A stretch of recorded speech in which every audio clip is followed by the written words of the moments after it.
When nature knocks on the door of a man who never cared about her, he's forced to face a dilemma that challenges everything he knows about trust, survival, and the true cost of freedom.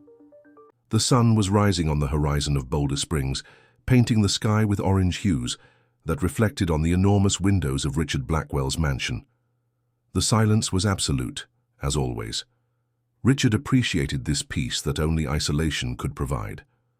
Standing in front of his bedroom window, he observed his impeccably maintained gardens, as artificial as his own existence. "Another day," he murmured to himself, while running his fingers through his graying hair. At 58, Richard had conquered everything money could buy. His fortune, accumulated after years as a real estate entrepreneur, allowed him to live in absolute luxury. However, something was always missing, a void that not even his properties scattered throughout the United States could fill. His routine was meticulously planned. Breakfast at 7, remote work in his office until noon, lunch prepared by his private chef, a brief nap, a few more hours of work, and finally a dinner accompanied by expensive wine. On weekends, some associates visited him for poker games or business meetings, disguised as leisure. Nothing out of the ordinary, nothing unpredictable. "Sir, breakfast is served," announced Martha, the housekeeper who had worked for him for more than a decade. "I'll be there in a minute." Martha nodded and withdrew. Richard put on his silk robe and slipped into his Italian leather slippers before heading downstairs. On his way to the dining room, he passed through the corridor filled with photographs of American landscapes, all taken by renowned photographers, but none captured by himself. Places he knew only through images. After breakfast, he felt a sudden need for fresh air, something unusual. Richard rarely went out before his habitual time, but that morning, a restlessness dominated him. "I'm going to the porch, Martha," he informed, walking toward the main door. The enormous solid wood door opened with a soft creak. The morning air invaded his lungs, bringing with it the aroma of the prairie. He was about to take a step outside when an imposing figure paralyzed him. There, less than 10 feet away, was a gray wolf. Its fur shone under the morning sun, creating the illusion that the animal was in flames, its eyes deep and penetrating, fixed directly on Richard's. The most disturbing thing, however, was what the animal carried between its teeth, a cub, visibly injured, almost motionless. The small animal had its fur stained with dirt and dried blood, and its paws trembled slightly, the only sign that it was still alive. Richard's immediate instinct was to step back and close the door. After all, it was a wild predator. However, something in the adult wolf's gaze stopped him. There was an almost human intelligence in those eyes, a silent plea that transcended the barrier between species. For long seconds, man and animal remained motionless, studying each other. The wolf, then in a deliberately slow gesture, lowered its head and deposited the cub on the ground a few steps forward. Then it retreated 2 steps and sat down without averting its gaze. "My God," whispered Richard. The message was clear. The wolf was asking for help. Richard felt his heart race. In his almost 60 years of life, he had never been so close to wildlife, let alone a predator like that. His interactions with the natural world were limited to his well-maintained gardens and the occasional visits to the town's thermal resort. But something in that scene touched a dormant part of his soul. The contrast between the imposing adult wolf and the fragility of the cub stirred feelings long forgotten. Contradicting all logic and self-preservation instinct, Richard stepped forward. The wolf remained motionless, only its eyes following each movement of the man. "What happened to you, little one?" he murmured, cautiously approaching the cub. The animal barely moved, but its eyes opened briefly at the human presence. At that moment, an invisible bond formed. Richard, the man who lived distant from the world and from himself, felt inexplicably connected to that fragile and wild creature. With a care he didn't know he possessed, he picked up the cub in his arms. It was lighter than he had imagined, and it trembled slightly against his chest. The adult wolf emitted a low sound, almost inaudible, but made no move to attack. "Sir, what are you doing?" Martha's voice came from inside the house, laden with incredulity and fear. Richard turned, the cub still in his arms, to find his housekeeper paralyzed at the door, her eyes wide at the scene. "Close the door carefully, Martha," he instructed, with a calmness that surprised even himself. "Then bring clean towels, warm water, and the first aid kit to the living room." "But sir, that's a wild wolf. We should call wildlife services or the zoo. I can't allow you to—" "Now, Martha." The firmness in Richard's voice was rare, but undeniable when it emerged. The housekeeper hesitated for a moment, cast an apprehensive look at the adult wolf that remained seated, observing everything with an almost supernatural attention, and finally obeyed. Richard entered the house with the cub, aware that outside the adult wolf was still watching him. For some reason, he didn't feel afraid, only a deep curiosity and a disturbing sensation that this moment would forever change the course of his life. In the living room, he carefully placed the cub on the imported Persian rug, a piece that had cost the equivalent of many of his employees' annual salaries. The contrast didn't escape him. That wild animal, a living symbol of the American prairie, resting on a product of the most refined Persian craftsmanship. Martha returned with the requested items, maintaining a cautious distance from the animal. "You've never been interested in animals before," she commented, handing over the towels. "Why now?" Richard soaked one of the towels in water and began to gently clean the cub's wounds. Martha's question echoed in his mind. Why indeed? What had led him to bring a wild, potentially dangerous, and certainly unpredictable animal into his impeccably clean house? "I don't know, Martha," he answered honestly. "Maybe it's time to change some things." The next few hours were dedicated to caring for the cub. Richard, who had never even cared for a pet, found himself researching online about first aid for wild animals, proper feeding for wolves, and wound treatment methods. The cub, which he decided to call Aspen in honor of a small town along the Colorado River, where he had experienced a rare moment of genuine happiness many years ago, seemed to respond positively to the initial care. Its wounds were not as serious as they initially appeared, more a result of exhaustion and dehydration than attacks from other animals. At night, after preparing an improvised space with blankets in his office, Richard approached the window that faced the garden. As he suspected, the adult wolf was still there, motionless like a silent guardian. "What do you want from me?" he murmured to himself, observing the animal through the glass. In the days that followed, a strange routine was established. Richard dedicated hours to caring for Aspen, feeding it with a mixture of raw meat and protein supplements recommended by a veterinarian specialized in wildlife, whom he had discreetly consulted by video conference. The adult wolf, in turn, maintained its constant vigilance, always at a safe distance from the house, never approaching but also never completely moving away. On the afternoon of the third day, while watching Aspen sleep, Richard received a call from Andrew, his oldest associate. "Richard, we need you in Denver on Friday. The contract for the expansion in the western sector needs to be closed in person, and the investor insists on your presence." The real estate proposal in question was significant, a high-end residential complex that promised to considerably increase the company's assets. At any other time, Richard would have agreed immediately, eager to close another lucrative deal. "I can't go, Andrew," he replied, surprising not only his associate but himself. "What do you mean you can't? It's the biggest project of the year. What could be more important?" Richard looked at Aspen, who was now moving restlessly in its sleep as if having an agitated dream. "I have a commitment here that I can't postpone," he explained vaguely. "I trust you to conduct the meeting." He hung up before Andrew could protest. A discreet smile formed on his lips.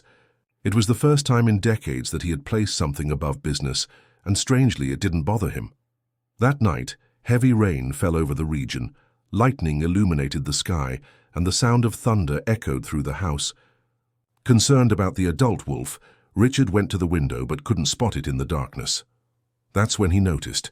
The main gate was ajar, swinging slightly with the wind. Someone had entered his property. Richard's heart raced as he realized the gate was ajar. In all the years living in that isolated mansion, he had never faced an intrusion. His first instinct was to call the private security he maintained in town just 10 minutes away. However, something stopped him, an inexplicable intuition that this was not a common threat. He grabbed a flashlight and, against all the security protocols he had rigidly followed for decades, went out under the torrential rain. The wind lashed his face as he walked through. The garden, the flashlight forming a small yellowish circle on the soaked ground. As he approached the gate, he noticed footprints in the mud. They weren't human footprints, nor did they resemble those of the grey wolf he had been observing. They were larger, deeper, as if belonging to a larger animal. Richard's uneasiness intensified. At the gate, he found something even more disturbing, a piece of paper rolled up and protected from the rain by a small plastic cylinder. With trembling hands, he unrolled the paper to find a handwritten message. "The cub cannot stay with you. Nature demands its freedom." The handwriting was elegant, almost too artistic to have been written in a hurry.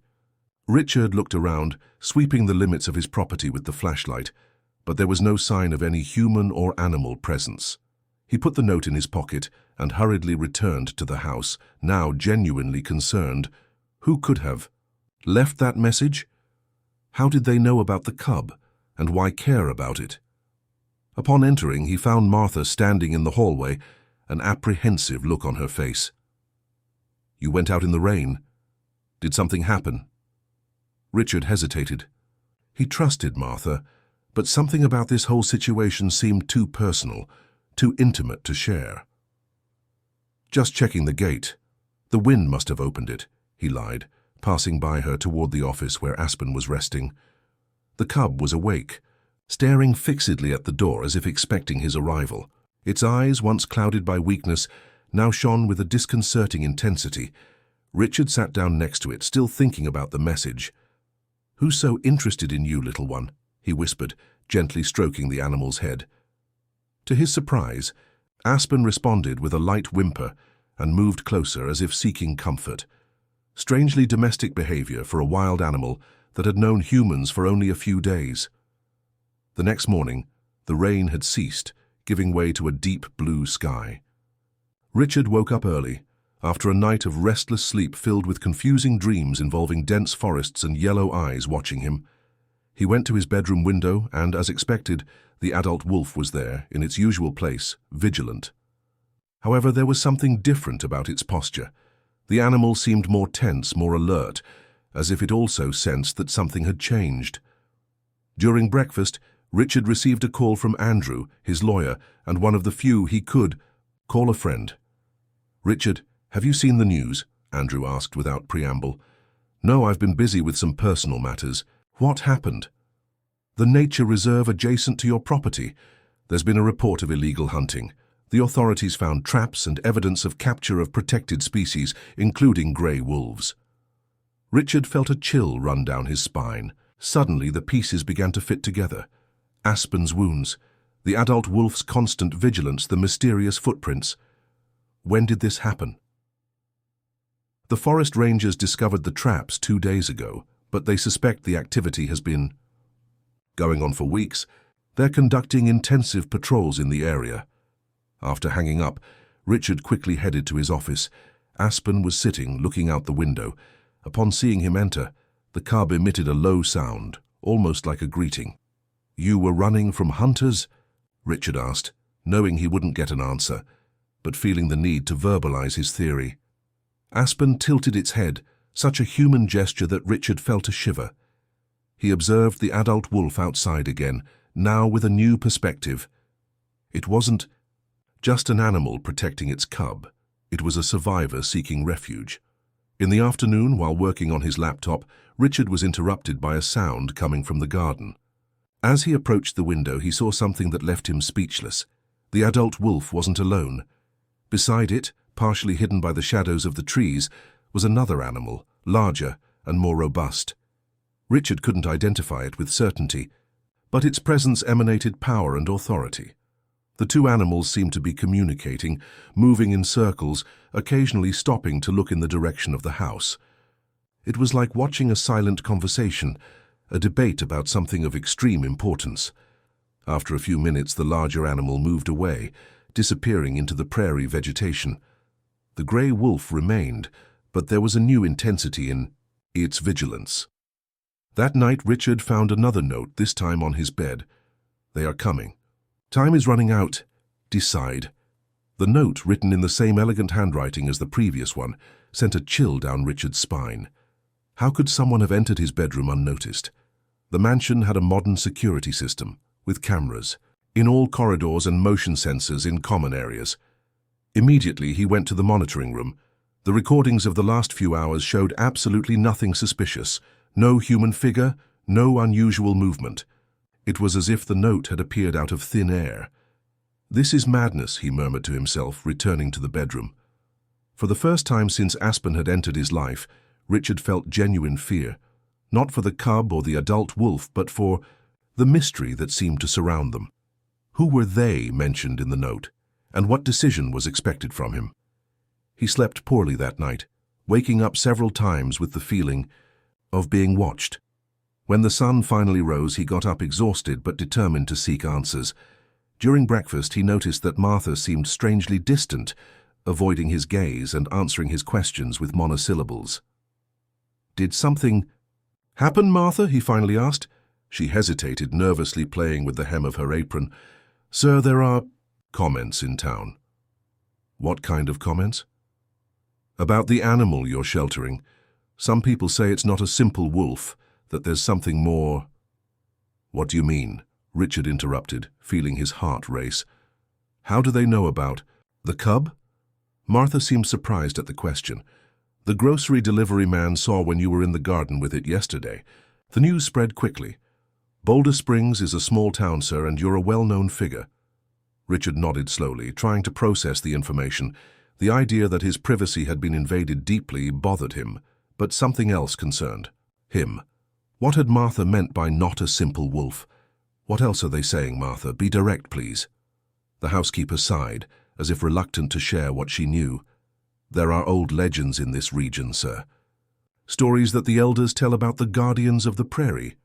They say that the grey wolf is not just an animal, but a messenger between worlds, able to take forms and communicate in ways that go beyond human understanding." In other times, Richard would have dismissed such stories as superstitions of simple people, but after the events of the last few days, the mysterious notes, the behavior of the wolves, the presence of the unknown animal the night before, something inside him was willing to consider the impossible. "And what do these legends say about wolf cubs left in the care of humans?" Martha's face paled. "That it's a test, sir, a way to test the humanity of the one who was chosen." Before Richard could question further, a sound from the office interrupted the conversation.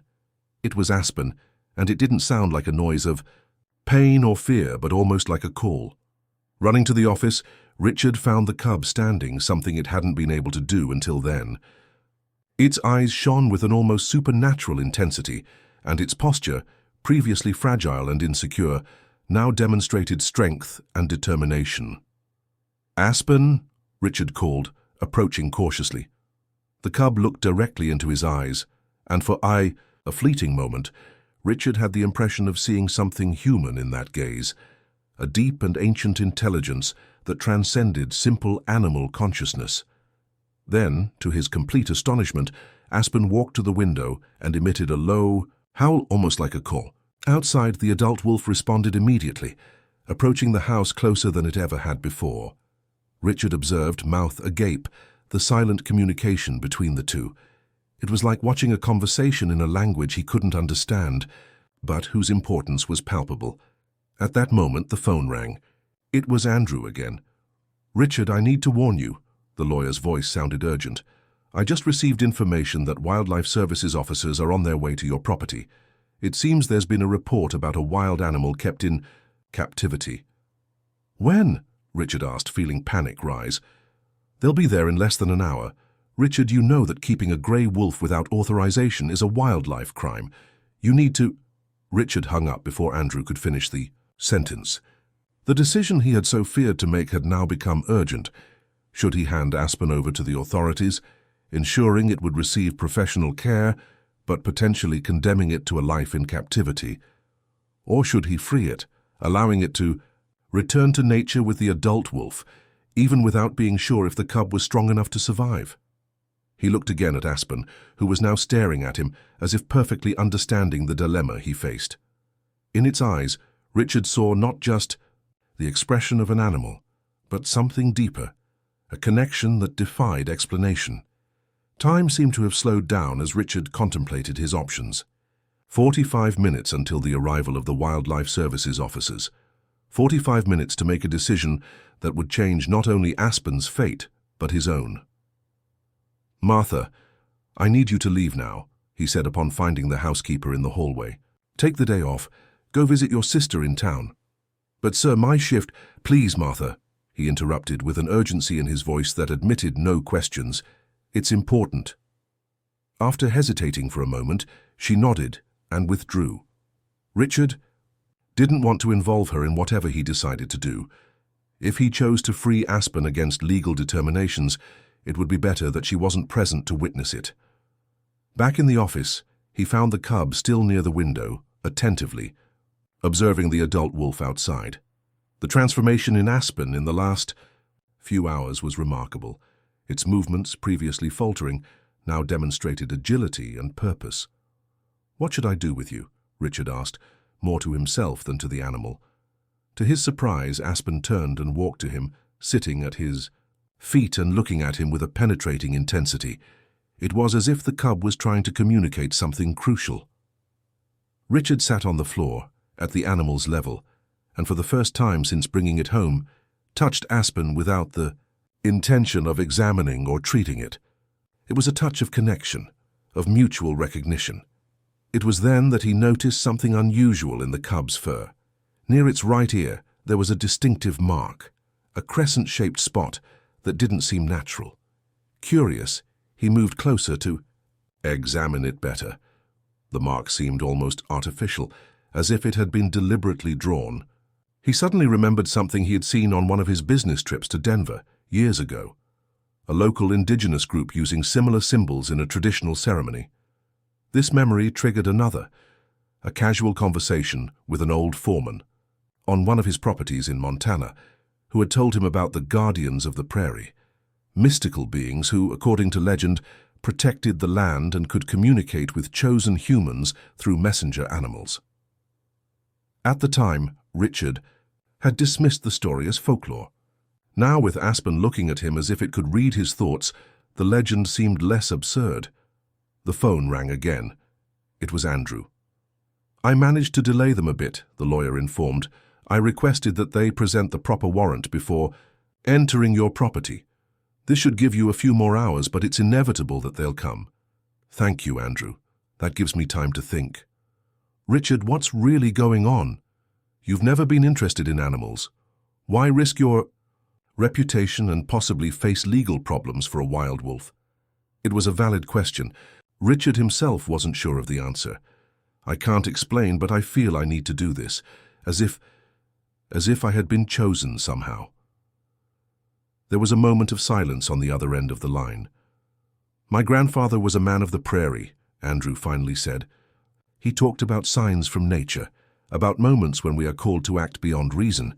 If you feel this is one of those moments, trust your instinct." After hanging up, Richard went to the porch, needing fresh air to organize his thoughts. The adult wolf was still there, watching him with supernatural patience. That's when he noticed on the leather collar he kept around Aspen's neck for safety, although the cub had never tried to escape, there was something attached, a small metal cylinder that certainly wasn't there before.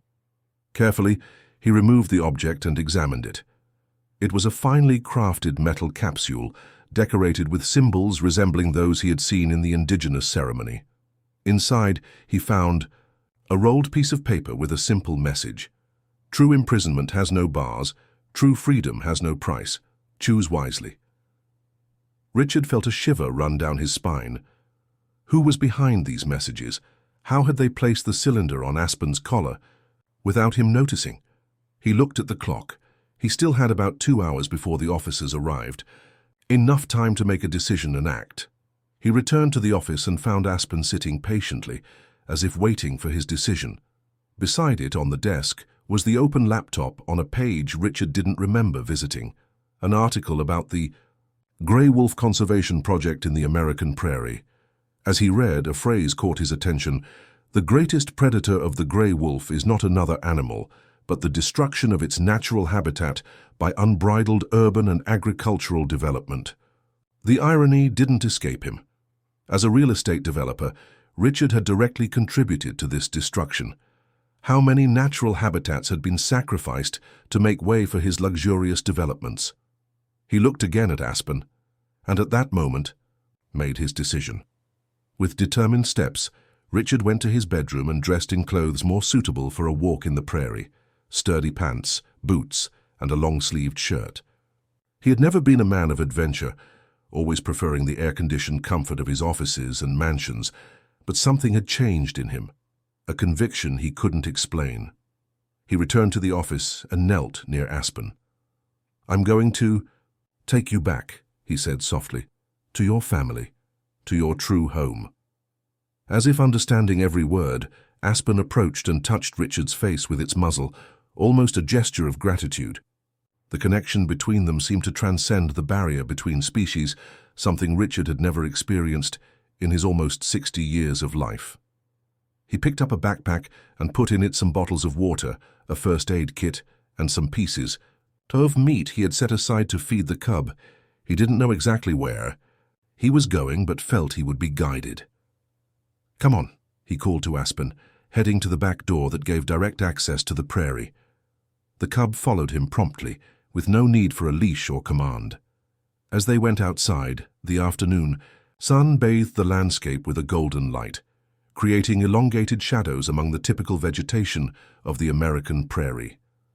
The adult wolf, which had been observing the house, approached cautiously. Richard felt a chill down his spine, but remained firm. This was the moment of truth. To his surprise, Aspen stepped forward and exchanged what seemed to be a silent communication with the adult. Then, both looked at Richard, as if expecting him to follow them. "You want me to go with you?" he asked, feeling somewhat foolish for talking to animals, but at the same time certain that he was understood. The adult wolf turned and began walking toward the denser vegetation, occasionally stopping to ensure that Richard was following. Aspen remained by the man's side, like a guide or perhaps a link between the two worlds. As they advanced through the prairie, Richard noticed that the adult wolf was following a specific path, deviating from areas that seemed identical to others. To Richard's inexperienced eyes, it was as if it were following an invisible map. After about 40 minutes of walking, they reached a small clearing. In the center, to Richard's amazement, was a circular rock formation, with engraved symbols that resembled those on the metal cylinder he had found on Aspen's collar. "What is this place?" he murmured, approaching to examine the symbols. That's when he heard a sound behind him. Turning quickly, he faced a figure he would never have expected to find in the middle of the prairie. An elderly woman, dressed in simple but elegant clothes, leaning on a dark wooden cane. "Finally we meet, Richard Blackwell," she said, with a surprisingly firm voice for someone of her age. "Who are you? How do you know my name?" The woman smiled, a smile that conveyed wisdom and something more, and perhaps amusement. "My name is Willow. As for how I know your name, let's say I've been watching you for a long time, longer than you imagine." Richard looked at the wolves, which were now sitting calmly, near the woman as if they knew her well. "Was it you who left the notes? Who put the cylinder on Aspen's collar?" "The notes, yes," confirmed Willow. "The cylinder, let's say I have helpers." She approached Aspen and stroked its head with a familiarity that suggested a deep bond. "This young one has an important destiny," she continued, "as do you, Richard." "I don't understand. Why me? I'm just a businessman. I never cared about nature or wild animals until Sierra brought her son to you," completed Willow, indicating the adult wolf. "Sierra? That's her name, Aspen's mother. And yes, she's a female, not a male as you presumed." Richard looked with new eyes at the adult wolf, now identified as Sierra. There was a nobility in her posture, a serene strength that conveyed motherhood and protection. "But why choose me? Why trust your cub to me?" Willow sat on one of the rocks in the circle, indicating that Richard should do the same. "The prairie is disappearing, Richard. The habitat of these wolves, as well as thousands of other species, is being destroyed at an alarming rate. Your companies have contributed significantly to this. Richard felt the weight of the accusation, but couldn't deny it. It was true.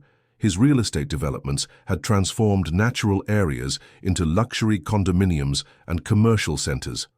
Most animals just silently suffer this destruction, continued Willow. But some, like the grey wolf, are special. They are guardians, messengers between worlds. And when they feel their world is in danger, they seek ways to communicate with those who can make a difference. Are you saying that Sierra brought Aspen to me as a message?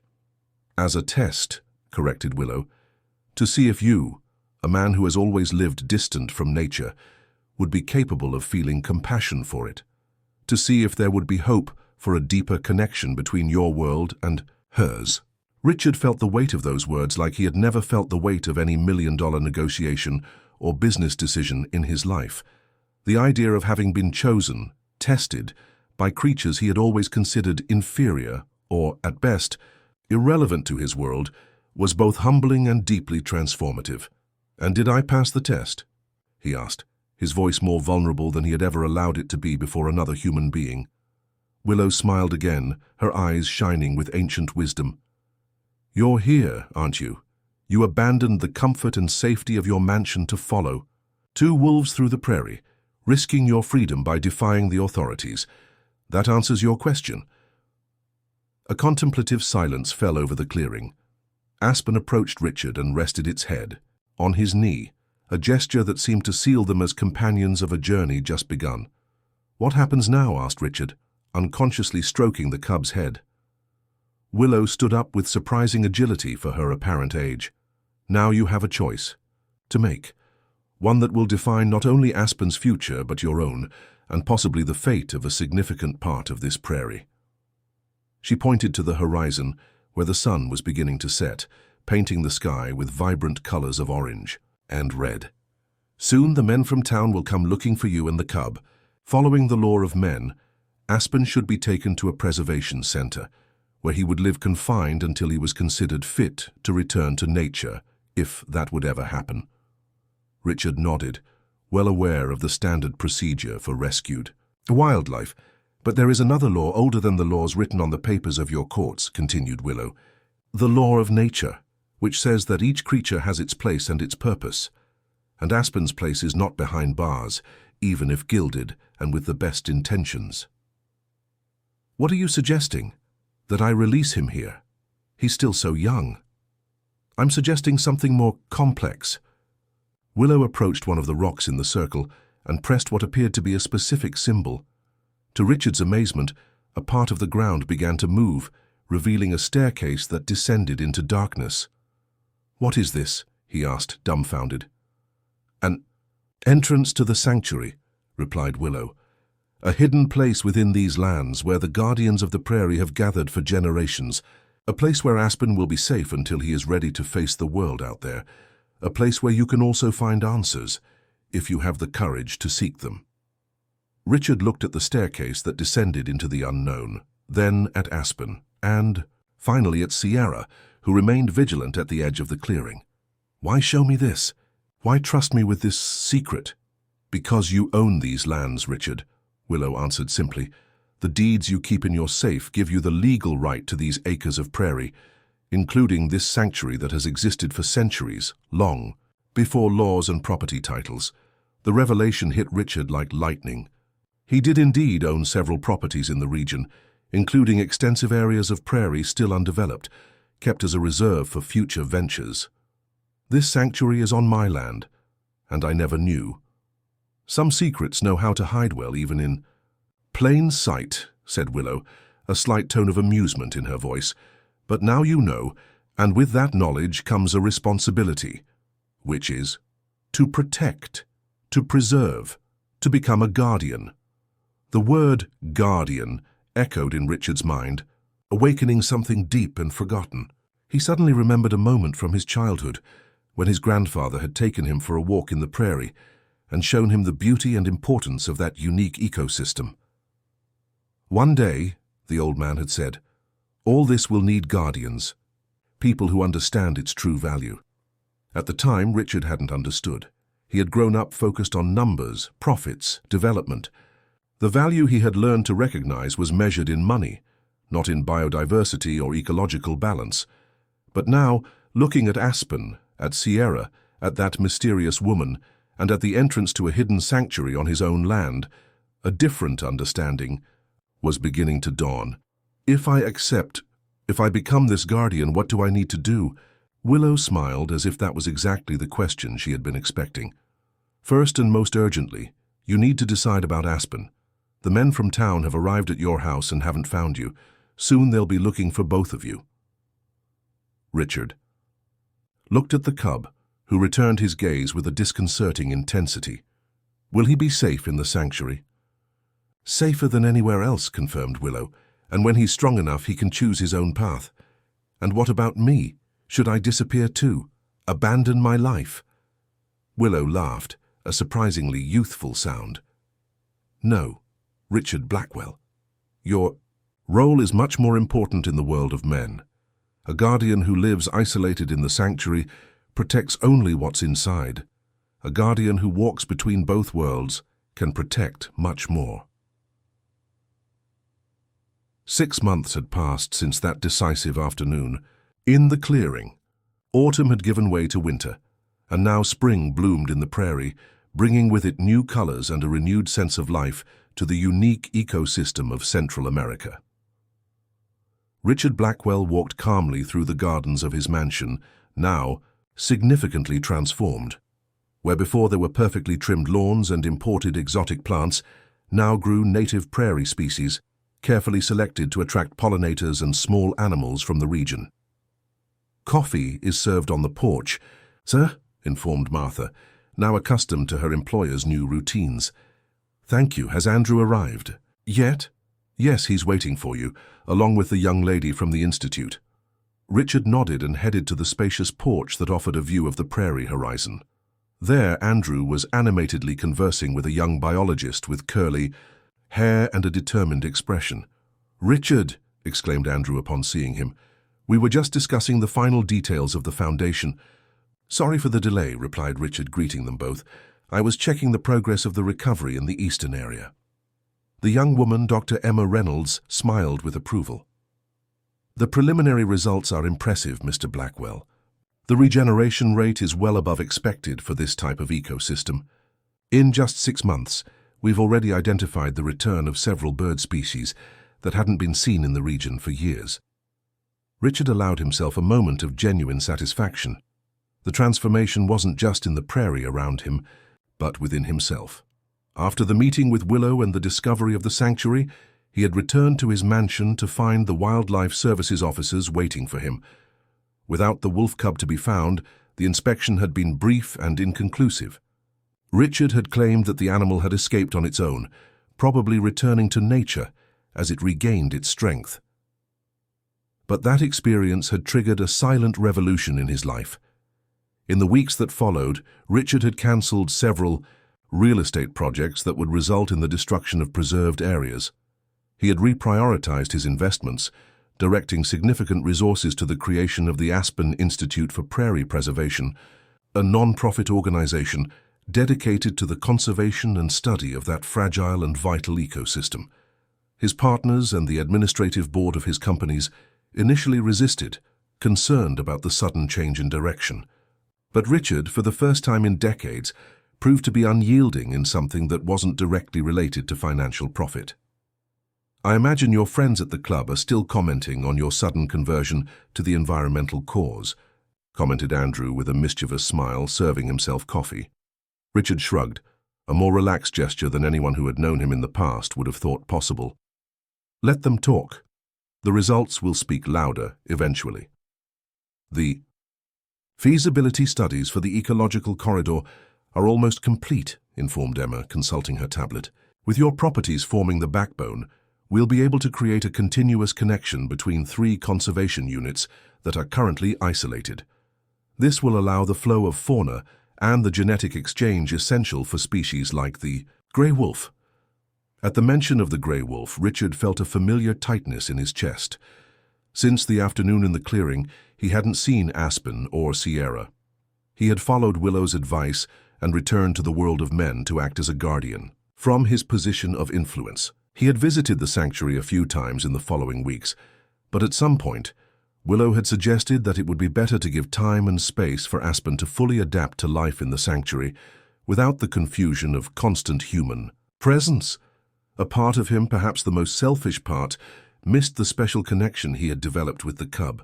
Another part, the one that had been growing and strengthening in recent months, understood that true love sometimes meant letting go. The meeting continued for another hour, with technical discussions about fundraising, conservation strategies, and educational programs for local communities.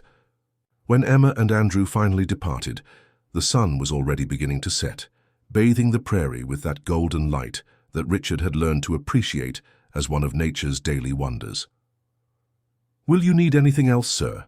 asked Martha, collecting the coffee cups. "No, thank you. I'm going for a walk before dinner." Alone, Richard followed a trail that he himself had helped to open at the limits of his property. The path wound among twisted trees typical of the prairie, passing through small clearings where wildflowers bloomed in vibrant explosions of color.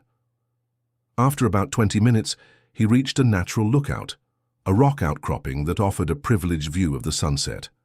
There he sat to contemplate the daily spectacle that before Aspen entered his life, he would never have paused to appreciate. That's when he realized he wasn't alone. At the opposite end of the outcropping, partially hidden by the growing shadows of the evening, was an adult gray wolf. It wasn't Sierra, Richard knew that immediately. This one was younger, more slender, with a particular gleam in its eyes that Richard would recognize anywhere. "Aspen," he called softly, barely daring to breathe. The gray wolf advanced a few steps, emerging completely from the shadows. There was no doubt. The crescent-shaped mark near its right ear confirmed its identity. Aspen had grown, transforming into a magnificent adult specimen of its species.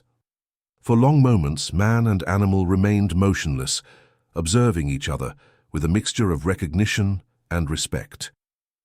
Richard knew he shouldn't approach. This was no longer the dependent cub he had rescued. It was a wild and free gray wolf, as it should be. Then, to his surprise, Aspen approached slowly.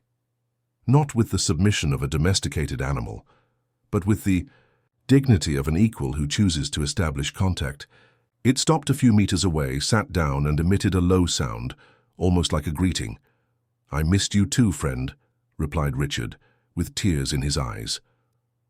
The wind suddenly stirred, bringing with it an aroma of wildflowers and damp earth. For a fleeting instant, Richard had the impression of hearing Willow's voice in the whisper of the leaves. "See, some bonds transcend worlds." Aspen stood up, and with one last penetrating look, turned and disappeared into the vegetation, returning to its world. Richard remained seated, a serene smile on his lips. He then understood the true meaning of being a guardian. It wasn't just about protecting a territory or a species, but recognizing and honoring the deep connection between all beings, an invisible but indestructible web that united the businessman in his mansion to the gray wolf in its natural habitat. The sun finally disappeared on the horizon, but Richard didn't move immediately. There was a new peace within him, a quiet certainty that he had finally found the purpose he had always sought without knowing. And somewhere in the heart of the prairie, running free under the starry sky that was beginning to emerge, Aspen carried with it the memory of the man who had learned to see beyond appearances, who had chosen